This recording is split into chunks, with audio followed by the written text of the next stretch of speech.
నీకు భవిష్యత్తు అంటూ ఏడుస్తే చూద్దాం. ఏమండి మన జైకి త్వరగా పెళ్లి చేయాలి. పెళ్లి కొడుకు రెడీగా ఉన్నాడు, మందే ఆలస్యం.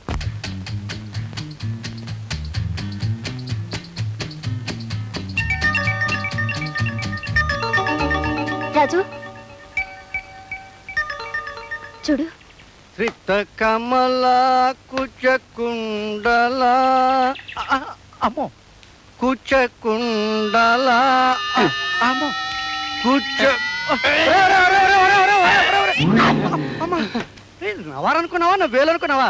రాట కట్టి కొట్టించగల ఏదో నా కొడక దగ్గర రే. ఇప్పుడు ఆ గుడి వీధిలో 24 నెంబర్ ఇంటి సంగతి ఏం చేసావురా? అడుగుదాం అనుకున్నానండి. అమ్మగారు ఆ ఇంటికి వచ్చారు. అమ్మగారు వస్తే అడగకూడదు. మరి ఆ గాంధీనగరంలో 34 నెంబర్ ఇంటి సంగతి? ఆవిడ సంగతి అడుగుదాం అనుకున్నానండి. దాని మొగుడు వచ్చాడండి. అమ్మో, మొగుడు వస్తే అడగకూడదు. చూడు, వాళ్ళ మొగుడు వల్ల మనకి, మన పిల్లల వల్ల వాళ్ళకి ఏ కష్టం రాకూడదు. అది మొదటి సూత్రం, తర్వాతే మన సుఖం. ఇందాకల్లా కాళ్ళు లాగా చంపేస్తాను కదవా. కూర్చోకు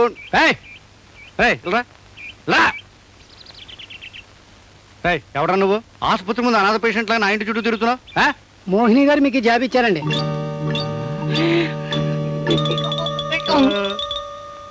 బాబు గారు అంటే మీరేనండి? బాబు గారు అంటే మామూలు బాబు గారు కాదు, అయ్యి బాబోయ్ గారు. రేది పచ్చి ప్రేమలాకి నా సందేహం లేదు. ప్రియ అమ్మగారు ఎక్కడున్నారా? బంగళాకి ఆ పక్కన ఉన్నారండి. అయితే ధైర్యంగా చదువుకోవచ్చు. ప్రియమైన బాబు గారికి. మరి అప్పుడు ఈ బాబు నేనేంటారా? కొంచెం ముందుకెళ్ళండి. మీరు ప్రతిరోజు ఉదయాన్నే పరిగెడుతూ ఉంటే నా గుండెల్లో పూలరథం పరిగెడుతున్నట్టుగా ఉంది. మీ అందం, మీ ఆరోగ్యం, మీ ఛాతి, మరేం డౌట్ లేదండి. ఆ మోహిని మిమ్మల్ని లవ్ ఆడిందండి. నా మనస్సు మీకేనాడో అంకితం చేశాను. అయ్యి బాబోయ్ కాపేయండి.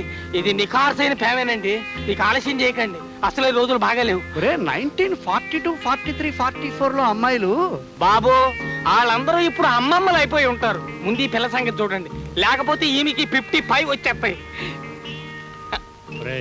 ఈ విషయం అమ్మగారికి తెలియకుండా కాపాడే బాధ్యత నీది. తెలిసిందంటే నేను చంపేస్తాను. ఈ శుభ సందర్భంలో నోటితో చెప్పు. అదవా అర్థమైంది.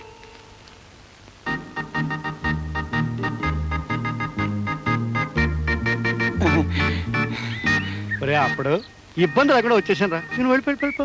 అలా వెళ్ళిపోవడానికి రూల్స్ ఒప్పుకోవండి. మీతో పాటే నేను భోజనం చేసేటప్పుడు పక్కనుండు, 2 ముద్దలాడతాను, తిను. బాత్రూమ్కి వెళ్ళేటప్పుడు నాతో రా, 2 చెంబులు ఇస్తాను, పోసుకో.